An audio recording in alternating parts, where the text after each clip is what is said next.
For this first exercise, we're going to demonstrate how to take a set of data and structure it as a list. So what you're looking at in front of you is a set of student names and a test score. So you have Raymond 92, Cynthia 83, Terrell 64, and so on.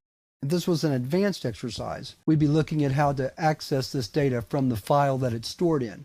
But we haven't gotten that far yet, so we're just going to have to see how to enter this data manually into a list. So let's open up Python. Let's open the shell.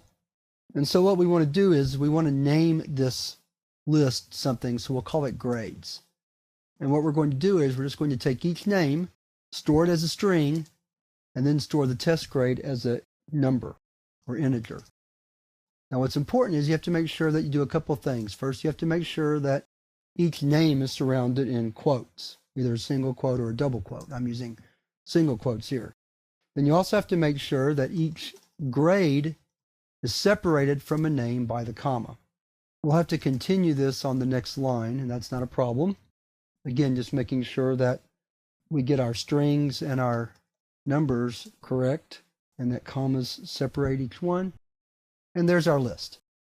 So the way we can access this list is that we can assume that each pair is one record, if you want to call it that. So Raymond goes with 92, Cynthia goes with 83, Terrell goes with 64. So for example, if I want to see Raymond and his grade, I can type and then concatenate.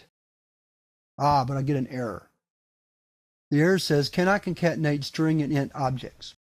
I did that on purpose, partly because I need to start showing you how errors look, because you're going to be running into them as you learn Python.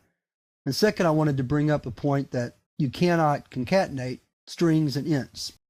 In some of the lessons of this exercise, I've used concatenation, but it's always been with groups or with strings by themselves. But here you see a problem that we can't concatenate an int with a string. So grade sub 0 is a string and grade sub 1 is an int. So what we'd have to do is, if we wanted to display these, we'd have to say grades sub 0 for the name, and then there's a function called str that then returns the integer as a string. And that's how we would pull that out. So if we wanted to see a different pair, we could say grade sub 2 plus string grade sub 3, and we'll see Cynthia and her test score. And notice those are bumped right next to each other. I'm not going to get into how to separate them now. There are several different ways we could put a space between them. For one thing, we could do this. I'll go ahead and show you one example. We could concatenate the space right there. And that's probably the easiest way to do it, like that. But we'll be working with strings more, and we'll be looking at examples of how to format things later in the course. Here I just wanted to demonstrate how to create a list data structure and put some structured data into that list.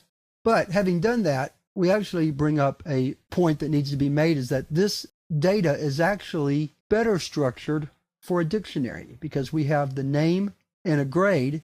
The name is a key and the grade is a value. So if we stored this data as a dictionary, then it would be much easier to retrieve a grade with the name than it was in the example I showed you here. So let's move on to the next exercise of this chapter, where we're going to do just that. We're going to take this set of data and store it in a dictionary.